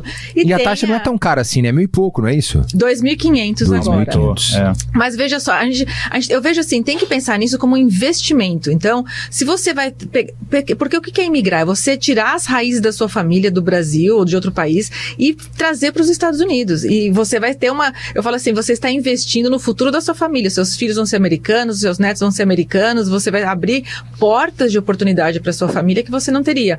Então, esses 2.500 que você vai estar colocando, pense o que isso vai multiplicar e frutificar para gerações por vir, entendeu? Não, gente, vocês melhor do que eu vivem a angústia dos clientes de esperar 1 ano e meio, 2 anos e meio. Imagina, se você paga $2.500 e não Daniel, espera 2 anos, né? Vou te cortar um pouquinho. Tem uma angústia que é pior do que a espera dos 2 anos. Eu chamo da diarreia da entrega. O cliente já te entregou a documentação toda, você tá para protocolar o processo dele, aí e você, geralmente, assim, uma petição de EB2 bem feita, nós estamos falando muitas vezes de 50, 70, às vezes até 100 páginas escritas, mais toda a documentação que às vezes chega a milhares de páginas. E o cliente está no seu pé. Pô, e aí, já protocolou? Já mandou? Já fez? Calma, cara, não vão perder qualidade em função de pressa. O objetivo é ganhar o caso, né? O objetivo não é ter o protocolo. Tô com o protocolo. Não. Não é ganhar o caso, ganhar o caso. Confia no profissional que você contratou. Se, o que eu falo assim, uma vez eu até dei uma entrevista para uma emissora no Brasil e a pergunta foi, como é que você evita fraude, né? Como é que você não cai em golpe? Porque é cheio de golpe, pessoas que não são licenciadas e tudo falam. Pesquisa. Sim. Olha o perfil do profissional que você está contratando. Vai lá, dá uma olhada no LinkedIn, vê onde ele se formou, deixa eu ver se você é licenciado. Você pode fazer... Isso, entra no bar, né, doutora? E pergunta para o advogado, cadê teu bar? Eu nunca me ofendo, pelo contrário. Eu fico super feliz quando a pessoa pergunta. Exatamente. O bom profissional, ele está disposto a fazer isso. Claro. Tá? E aí, depois que você contratou o seu advogado e viu que ele é um bom profissional, confia nele.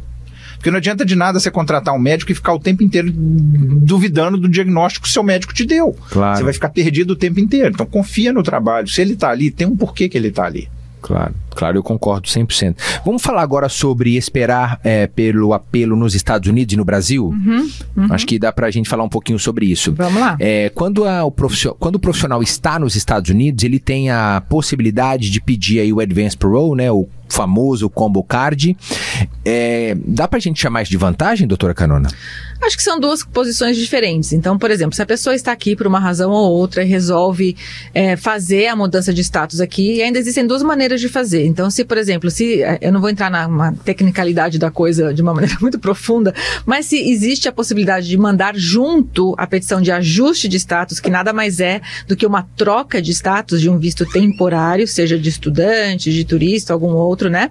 Até o próprio A1 de habilidades extraordinárias para um EB, a pessoa pode entrar com 2 pleitos ao mesmo tempo. Ela entra com a petição, que é o que vai qualificar ela, né, o EB1 ou EB2, e entra ao mesmo tempo com a petição de ajuste de status para sua família.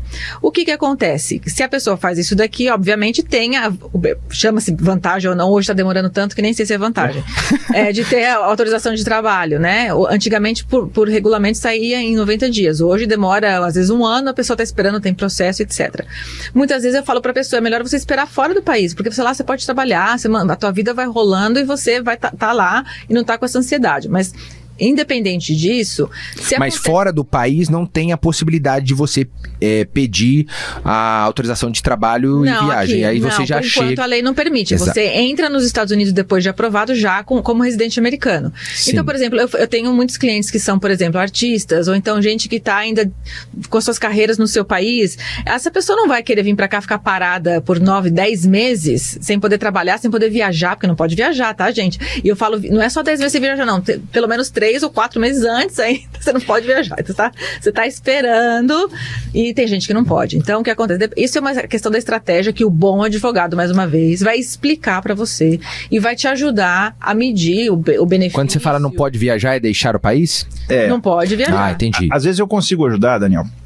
Pensa o seguinte, o visto, ele é um documento que te autoriza a viajar para os Estados Unidos. O visto não garante que você vai entrar. Oficial de imigração, né? Exata. Esse oficial do CBP, do Customs and Border Protection, então o visto, o que ele é? É um documento emitido pelo Departamento de Estado americano, que seria mais ou menos o equivalente ao nosso Itamaraty, falando, olha, eu já inspecionei essa pessoa e ela pode viajar para os Estados Unidos, ok? Lembra que antigamente não tinha internet. Então como é que eu sabia se aquela pessoa foi previamente avaliada para a intenção que ela declarou? Então ele pega o visto, ele viaja para os Estados Unidos. Então ele entrou lá, ele pode embarcar numa aeronave, chegou, o oficial da imigração vai recebê-lo. Qual que é a primeira pergunta que o oficial faz? O que você veio fazer aqui? Exato. What's the purpose of your... É isso aí. Ele está checando se a sua intenção declarada para obter o visto condiz com a intenção. Exato. Autorizou você. Ok, você pode entrar. A partir daquele momento, você adquiriu um negócio chamado status dentro do país. Eu tenho uma condição de permanência aqui dentro. Por exemplo, se eu cheguei como turista, eu tenho uma condição de permanência temporária de turista, geralmente de 6 meses. Tá? Você pedir, lembra que a gente falou que os vistos são divididos em 2 categorias. Aqueles que têm a intenção de vir temporariamente e aqueles que têm a intenção de vir para residir permanentemente dentro dos Estados Unidos. Você utilizar de um visto temporário, em regra, tá? Você utilizar de um visto temporário com a intenção de imigrar é uma fraude intencional. Tanto que o governo diz que se você ajustar o seu status, se você pedir para mudar o seu status, você não está mudando o seu visto, você está mudando a sua condição de permanência dentro do país. De um visto não imigratório para uma condição imigratória, dentro de 90 dias, existe uma presunção de fraude. Você já entrou com a intenção de mudar a sua condição para o país. É o dual intent, né? Esse não é o dual intent. Não, o dual intent são algumas exceções, né, André? O dual intent é o visto H e o visto L, e o visto O subjetivamente o R. O K também poderia ser. Então a pessoa pode, nesses casos, não tem essa preocupação, porque ela pode falar, estou indo lá para emigrar mesmo, e não vai negar o... Mas em regra, esses vistos de turismo, de estudante, né, de trabalho...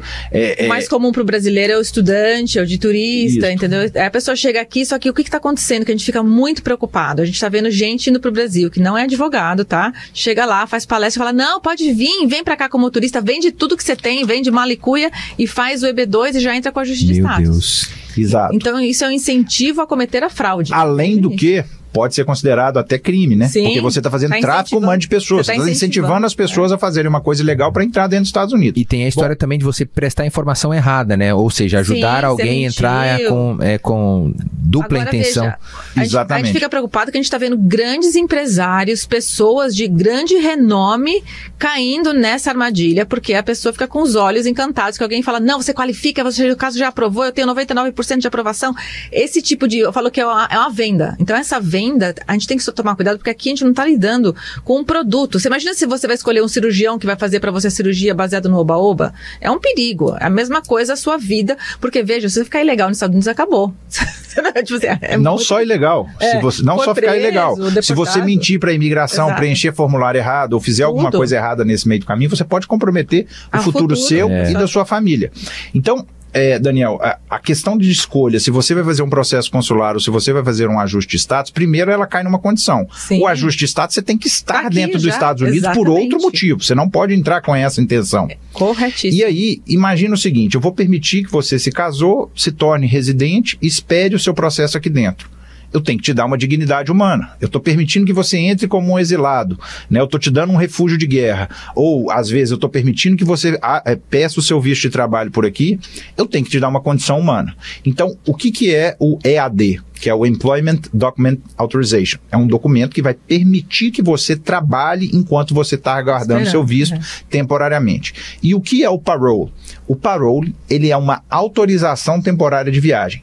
Quer dizer que se eu estiver ajustando meu status, eu não posso viajar do país? Não necessariamente, você pode até viajar, só que você vai estar abandonando o seu processo de ajuste de status. Então, você entrou no país, você adquiriu status. Você está fazendo um processo de ajuste de status. Se você sair do país, você perde status, você perdeu a base do seu processo. O que é o parole? Ele é um documento, é uma ordem administrativa federal que permite que você viaje e volte sem perder a continuidade do seu processo de ajuste de status. Agora eu vou fazer uma pergunta para o Francisco, ele vai responder, porque eu escuto todo dia. Então, a autorização, quando eu recebi a autorização de viagem, já está garantido que vai ser aprovado o meu caso, Francisco? Nossa senhora, para com isso, dá até dó. E o tal do green card provisório? O green card provisório. Tipo assim, essas perguntas, esses mitos foram criados, meio que assim, a gente se preocupa demais, que a pessoa fala, não, agora saiu minha autorização de trabalho. Eu falo assim, se uma pedra pedir autorização de trabalho, ela recebe, porque é um processo automático. A não ser que você tenha um impedimento legal. Exato, você você tem um crime, alguma coisa alguma coisa que te impeça. Ou você trabalhou ilegal, eles descobriram, você está impedido de alguma forma. Mas de maneira geral, todo mundo ganha se você não tem um impedimento. Então é uma coisa que não é verdade. A mesma coisa o parole. Parole não é status. Então assim, eu vou ativar meu parole. Não, e usar o parole como se fosse papel higiênico, né? Isso é impressionante. Gente, o parole é uma exceção. É para você ir ali resolver um problema sério, né? Qual que era o objetivo inicial do parole? Eu estou aqui esperando meu processo. Eu tive um problema de saúde na minha família. Eu preciso ir lá viajar sem perder o meu caso. Não é pra ficar fazendo turismo pelo mundo, agora eu vou ficar viajando. Você vai tomar dura, né? Porque todo mundo tem medo da secundária. Até bom, Daniel, um esclarecimento legal. A salinha. O que é a tal da salinha? A salinha é uma inspeção secundária. Pensa que o porteiro do prédio está ali recebendo todo mundo no aeroporto. Se tiver algum problema no seu nome, Aeroporto Internacional de Miami. Antes do coronavírus, 50 mil pessoas por dia entrando. Imagina eu parar a fila. Ô Zé, segura a fila aí que eu vou bater um papo com esse cara. Vai encalacrar tudo. Então, o que ele faz? Ele te põe numa área especial ali, que geralmente as pessoas que estão fazendo besteira, ilegal, ou não vão entrar, também estão ali junto, e ele vai te passar para um supervisor, que é um cara um pouco mais treinado, que vai analisar o seu caso com um pouco mais de consciência. O parole, você vai tomar a salinha, porque o cara tem que registrar o seu retorno. Então, ele tem que te registrar dentro do sistema. E as pessoas usam o parole indiscriminadamente. Vou ali fazer compra, vou ali... Só vou falar da salinha boa. Só tem uma vez que a salinha é boa. Que quando você pega, você vai no processo consular e você entra aqui, você vai pra salinha, porque lá eles vão encomendar o seu green card lá, vão falar boas-vindas. Isso é bom, né? De volta com o Nosso Direito.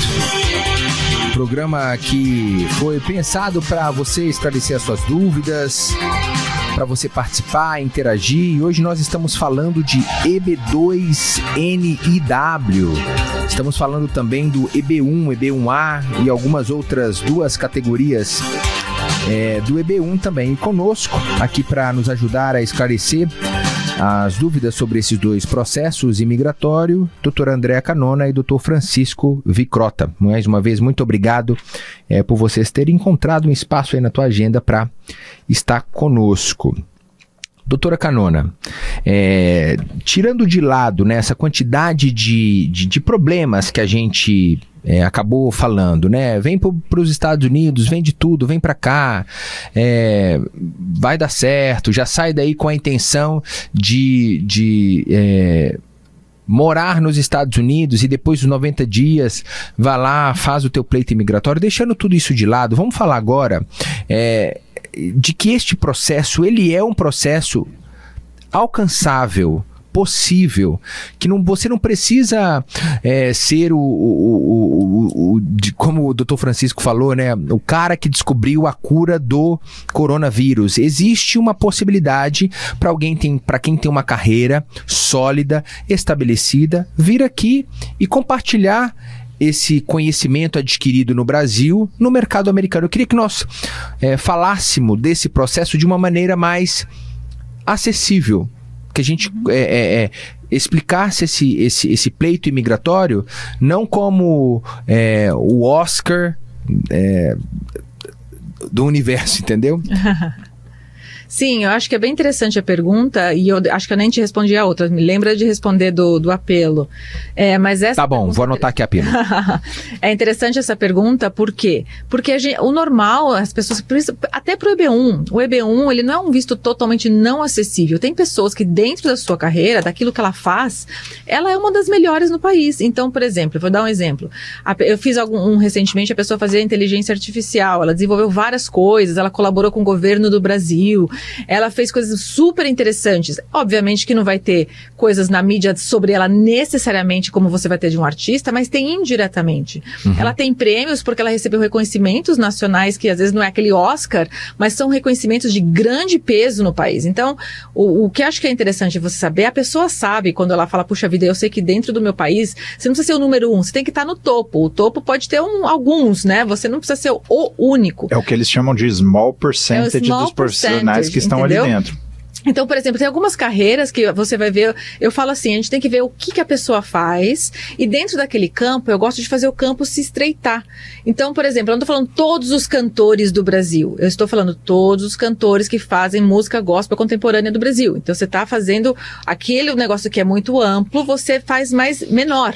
Então, dentro daquela área, eu sou um dos melhores e mais reconhecidos. Então, você começa a ver essa análise e ela vai afunilando. E quando você afunila e você vai examinar a pessoa, você vê o que ela faz. Eu já fiz para pessoa que trabalha na área de turismo, eu já fiz para pessoa que trabalha nas diferentes áreas de tecnologia, de medicina, de engenharia, de artes, de ciências. Por quê? Porque você vai olhar dentro daquela categoria, aquela pessoa é a referência ou é uma das referências daquela categoria. Obviamente tem gente que se extrapola, que acaba sendo a melhor. E esses casos, para nós, advogados, são mais simples, porque normalmente já tem uma bagagem de evidência já disponível até na internet, coisa mais fácil de achar. Estratégico, né? Exato. Por exemplo, no caso vamos pegar um caso de um nadador.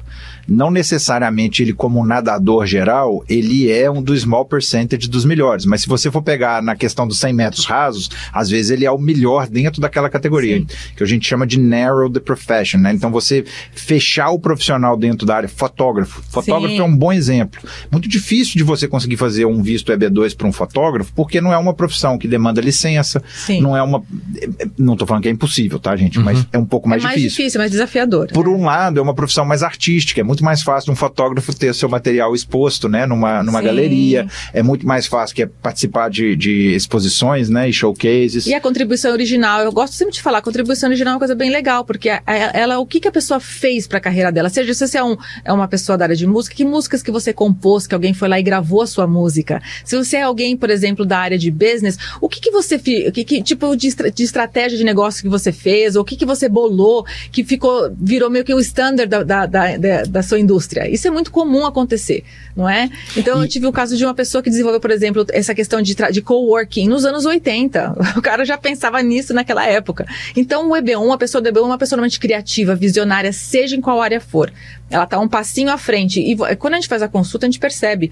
Quando você faz muito visto EB1, não é, Francisco? Você já começa a sacar que a pessoa já tem aquele diferencial, ela é uma pessoa que sempre pensa na frente.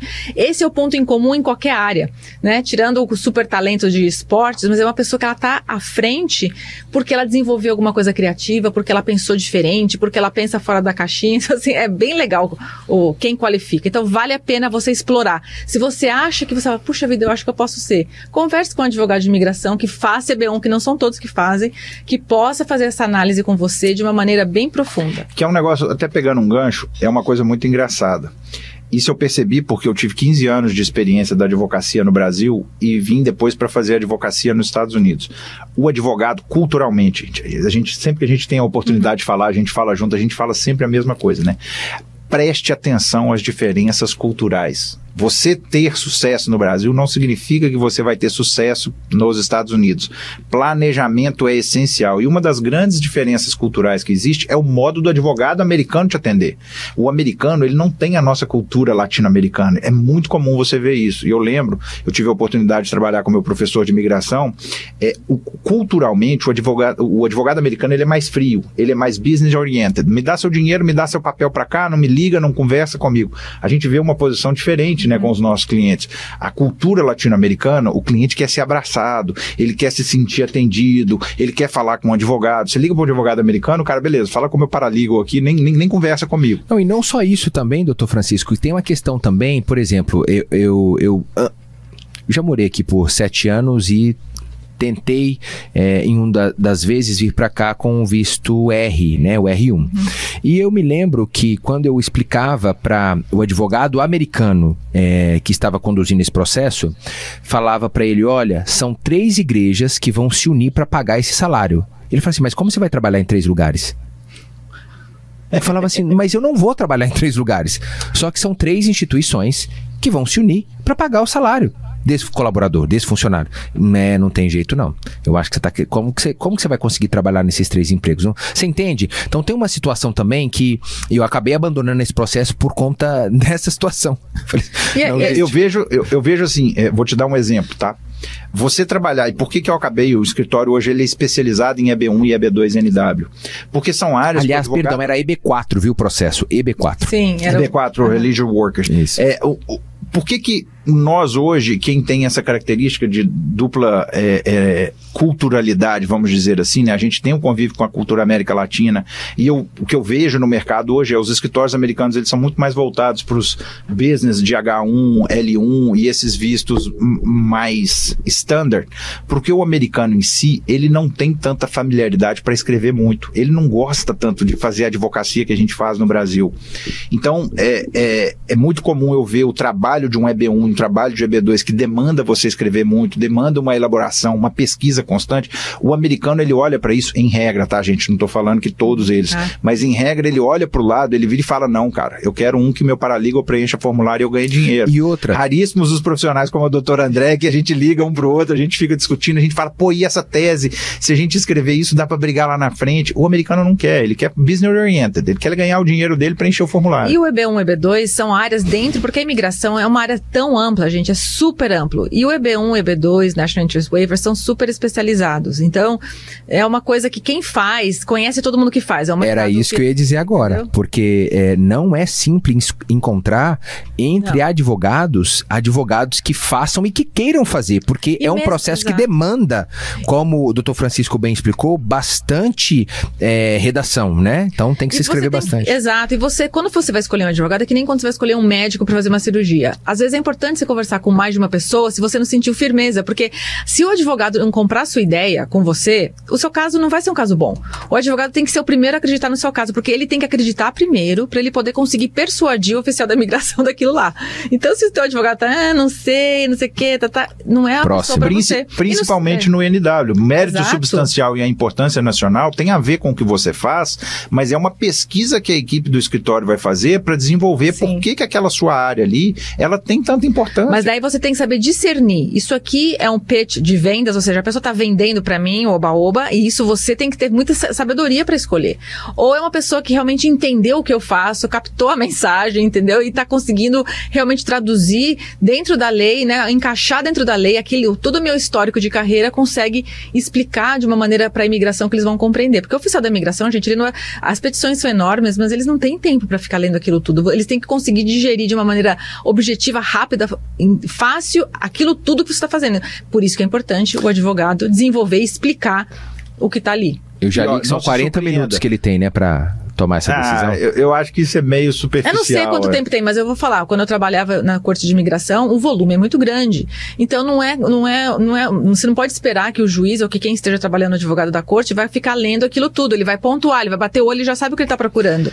Ele vai bater o olho. Mas isso é uma estratégia de redação jurídica. Sim, tem no que Brasil, saber o que fazer. se a gente for pegar no Brasil, por exemplo, as cortes estão superlotadas. Os advogados estão cada vez mais simplificando a forma de redação para facilitar o entendimento da justiça, mas simplificar de uma forma concisa que você não deixe de falar. E não se surpreenda, Daniel, eu costumo ver oficiais da imigração que às vezes não sabe o que é um NW. Eu já tive cliente parado no parole e viraram para ela e falaram assim, mas você tem que ter um sponsor no visto. Não, esse é um visto self-petition. Não, você tem que ter um sponsor. Aí chama o supervisor, às vezes o supervisor dá uma corrigida ali, toma uma dura e vai embora. Às vezes a pessoa ganha um RFE por conta dessa inabilidade ou incapacidade do oficial, entendeu? Então, não desespere. E muitos oficiais são terceirizados. Daí entra numa outra questão que a gente não vai falar hoje. Então, o que é importante? Como o doutor Francisco gostei falou, de ouvir isso, são terceirizados. São terceirizados, alguns são. Então, o que acontece? Não são advogados, são pessoas que estão ali checando o box, né? Marcando tique. Então, tem gente muito experiente, tem gente que não é. O que é importante? Como é um direito administrativo, o record, ou seja, aquilo que você mandou para a imigração, fica lá permanentemente. A gente estava falando aqui um pouquinho, conversando sobre o histórico de imigração. O teu histórico de imigração é perpétuo. Não é que você pode ter até perdido um caso, mas adivinha, o teu caso está lá, na tua file, pro resto da sua vida. Então, é importante essa documentação bem feita, porque aquilo vai estar no teu recorde para sempre. Então, o que acontece? Se você perdeu o caso, a gente vai falar de apelo, o que é importante o recorde? Quando você fazer um apelo, adivinha, você está baseado naquilo que foi enviado. Você não pode agora, mudei totalmente de ideia. Se você não tem uma boa estrutura, né? Não foi estruturado bem, você vai apelar em cima do quê? Exatamente. Você não pode acrescentar. E assim, tem muita estratégia jurídica em cima disso. A análise de precedentes legais é uma coisa muito importante quando você faz uma estruturação de um caso. Sim. Você entender o contexto da lei, não entender isso de uma forma isolada. Tudo isso vai fazer uma grande diferença. Um grande erro que eu vejo muito é, às vezes o cliente, ele recebe a cópia da RFE, né? Então todo cliente, toda comunicação com a imigração é feita com o cliente, o advogado recebe uma cópia em regra. Porque tem vezes que eles não mandam, parece que some do cadastro deles. Mas o cliente te liga desesperado. Tá falando aqui na RFE que tem que ter isso. Lembrem-se, oficial da imigração é um agente. Eu lembro que eu tinha um anúncio de uma vaga da imigração que falava no college or prior experience required. Então assim, o nível instrutivo é baixo e ele não tem a razão. Quem tem a razão é a justiça. Quem tem a razão é a lei. Ele é um agente, é igual um fiscal da prefeitura que te multa de uma forma errada. Pode acontecer. Não necessariamente aquela decisão dele é uma decisão correta. E aí conta muito o tipo de profissional que está te assessorando para você poder entender o processo e o passo seguinte. De volta aqui com o Nosso Direito. Quero agradecer mais uma vez a presença dos advogados que estão aqui conosco. Dr. André Canona, Dr. Francisco Vicrota. Obrigado por vocês encontrarem um tempinho na tua agenda para esclarecer dúvidas da nossa audiência e tem sido muito proveitoso o tempo que nós estamos juntos aqui.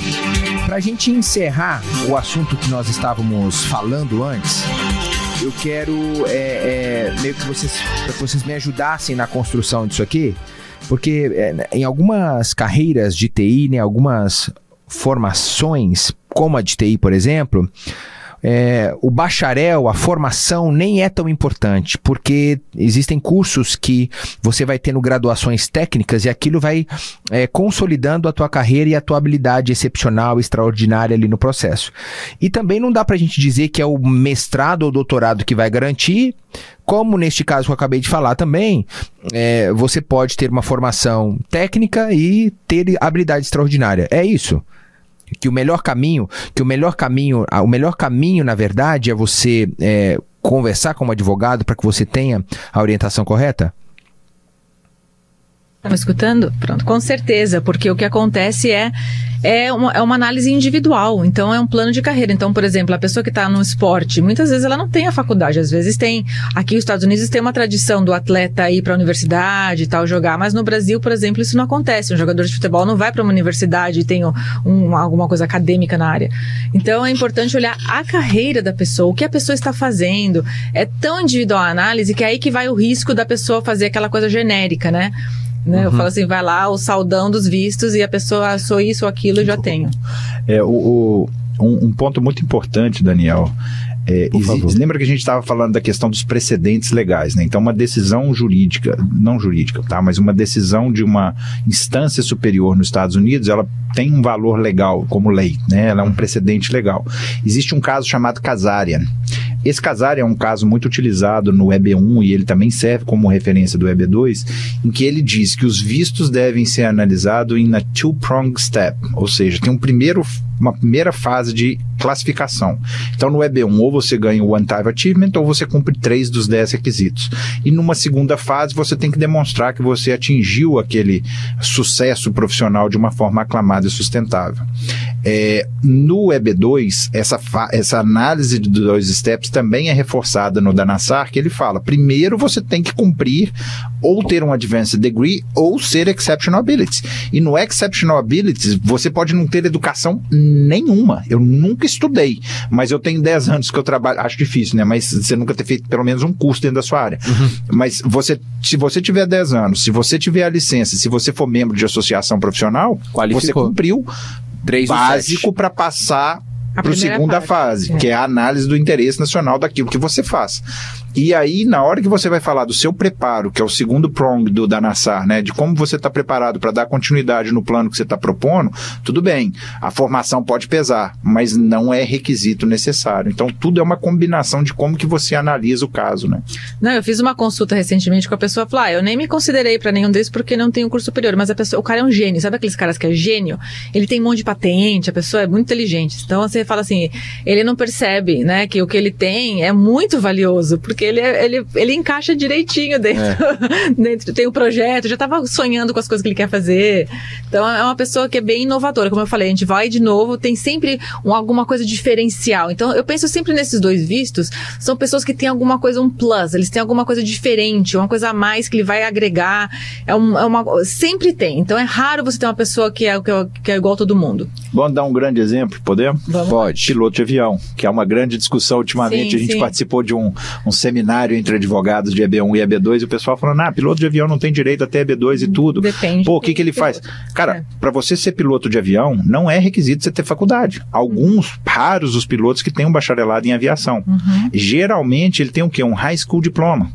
Agora, por outro lado, se você for fazer uma análise do que é necessário para você se tornar um piloto de avião de uma airline, né, que é você pilotar um avião para uma TAM, para uma American Airlines ou alguma coisa, é muito treinamento. Muitas horas de voo. São horas e horas de simulador, você tem que ter no mínimo 1.500 horas. Existe uma qualificação toda por trás daquilo que não necessariamente quer dizer que você tem um diploma dentro da sua área. Claro. E muitas vezes, até esses pilotos, eu sempre gosto de perguntar, porque às vezes a pessoa não pensa, mas às vezes a pessoa tem um treinamento diferenciado. Então eu já fiz caso que a pessoa tinha um treinamento de prevenção de acidente, ou então de fazer análise forense do acidente, por que aconteceu esse acidente, o que podia ter prevenido. Então, ou num avião super raro, ou super difícil, né?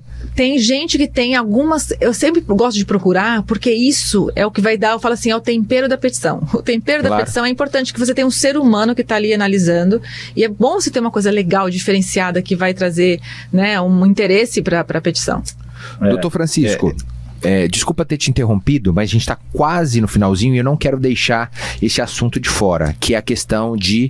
Hoje em dia já não tem nem como ir para uma NOID direto, né? Tem que ter uma RFE antes. Mas e aí? O processo foi negado. Quais são os caminhos? Bom, Primeiro, eu acho que cumpre uma análise de como você construiu. A doutora André até reforçou isso. Como você construiu o seu processo, né?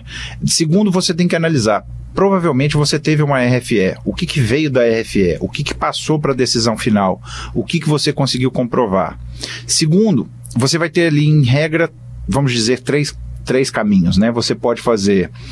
nada, parabéns, beleza, vou para casa, não era meu sonho mortal, não quero emigrar. O segundo, você pode virar e falar, não gostei, vou apelar, e aí nós vamos falar, existem 2 formas de você apelar dessa decisão.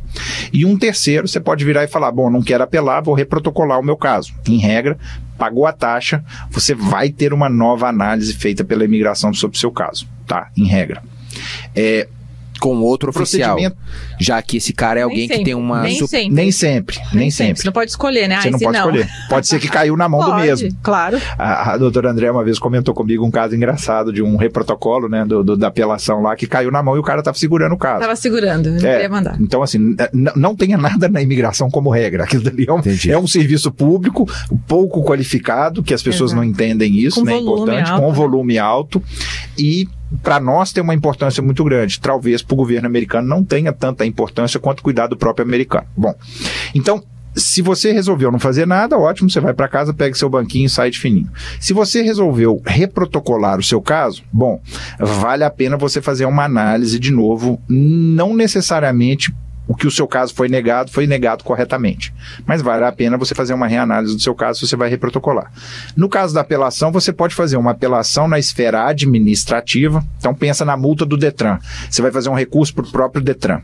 Ou você pode ir direto para a esfera judicial. Então você vai lá para a Justiça Federal dizer, olha, aquele agente fez um ato equivocado contra a lei ao julgar o meu caso.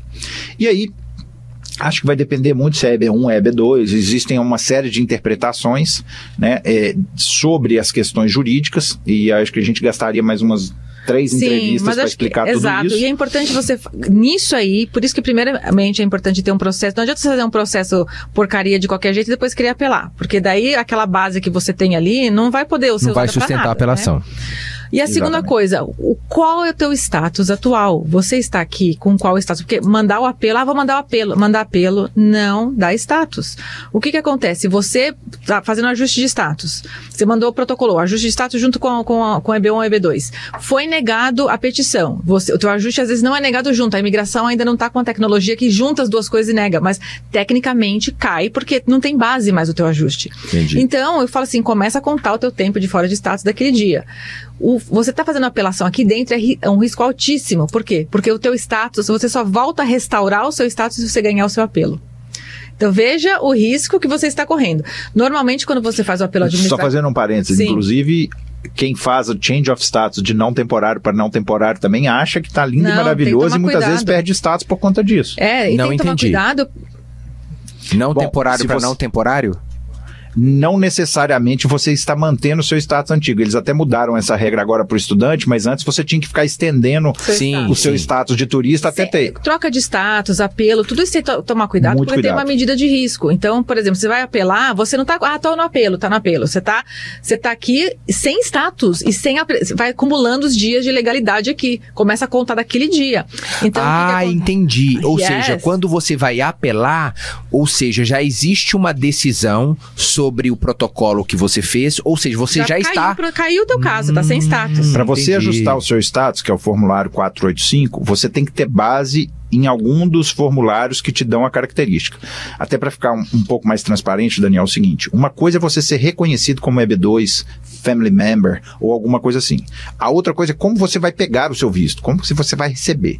E a imigração diz que se houver vistos disponíveis, então por ano são uma determinada quantidade de vistos para algumas categorias. Hoje, né, nós temos, esse número pode mudar, 226 mil para familiares e 140 mil vistos para profissionais qualificados. Se há um visto disponível na sua categoria, 28,6% para EB1, 2, 3, 7,1% para EB4 e EB5, ou seja, mais ou menos 39 mil. Doutor Francisco, você sabe que aqui do meu lado tem um cara chamado Lombardi Júnior, que eu tenho certeza que já ouviu a voz dele. Ele já tá aqui do meu lado dizendo assim pra mim, olha, seu programa vai cair às 9, viu, querido? Então você dá uma sintetizada aí, que senão você vai sair. Perdão. Então, se tem visto disponível, você pode ajustar status junto com o seu pedido de reconhecimento. Essa é a regra. Se você perder esse status, meu caro, acabou. Meu Deus do céu. Vamos fazer o seguinte, deixa eu dar a oportunidade para vocês darem o telefone, despedirem, e aí se sobrar um tempinho a gente fala alguma coisinha no final. Doutora Andréa Canona, mais uma vez, muitíssimo obrigado por você estar aqui com a gente, é sempre uma alegria ter você conosco. Deixa eu te dar a oportunidade para agradecer e fazer as suas considerações finais. Muito obrigada, Daniel. Então, nosso escritório aqui em Miami, atendemos o país inteiro, acvisas.com, nas redes sociais Andrade Canona. Eu que agradeço. Doutor Francisco, meu Deus do céu, Vicrota. Você falou. Gente, no último, eu falei o tempo inteiro Vicrota, no final, eu vi o W aqui na frente e não sabia o que era. Por favor, suas considerações finais. Muito obrigado, um prazer estar com você. Sempre que precisar, estamos aqui para ajudar. vicrotalaw.com. Só tenho a agradecer, gente. Espero poder ajudar um pouquinho a nossa comunidade. Maravilha. Então agora, doutora Canona, você tem mais aí 2 minutinhos para concluir a tua linha de raciocínio. Então, acho que o importante é sempre faça com cuidado, calcule riscos. Você mudar para um país novo é uma coisa maravilhosa. Você está mudando a história da sua família, o legado da sua família. Então, faça de uma forma cuidadosa, procure gente idônea, competente para te ajudar, não vai no oba-oba dos outros.